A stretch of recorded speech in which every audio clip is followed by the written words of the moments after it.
నిన్నటి గతాన్ని నేడు ఎక్కువగా ఆక్రమించనీయకండి. ప్రతిరోజు మంచిగా ఉండకపోవచ్చు, కానీ ప్రతిరోజులో ఏదో ఒక మంచి విషయం ఉంటుంది. మీ గాయాలను జ్ఞానంగా మార్చుకోండి.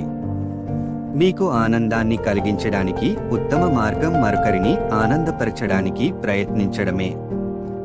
జీవితంలోని కష్టాలు మనల్ని చేదుగా కాకుండా మెరుగ్గా మార్చడానికి ఉద్దేశించబడ్డాయి. మీ ప్రస్తుత పరిస్థితులు మీరు ఎక్కడికి వెళ్ళగలరని నిర్ణయించవు, అవి కేవలం మీరు ఎక్కడ ప్రారంభించాలో నిర్ణయిస్తాయి. విజయం తుది కాదు, వైఫల్యం ప్రాణాంతకం కాదు, కొనసాగించే ధైర్యం ముఖ్యం. మీ ఆలోచనలు మార్చండి, మీరే మీ ప్రపంచాన్ని మార్చుతారు.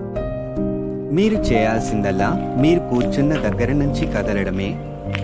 మీ ముఖాన్ని ఎప్పుడూ వెలుగు వైపు ఉంచండి, ఆ నిరాశ నీడలు మీ వెనుక పడతాయి. మీరు వెలుగును చూస్తారు.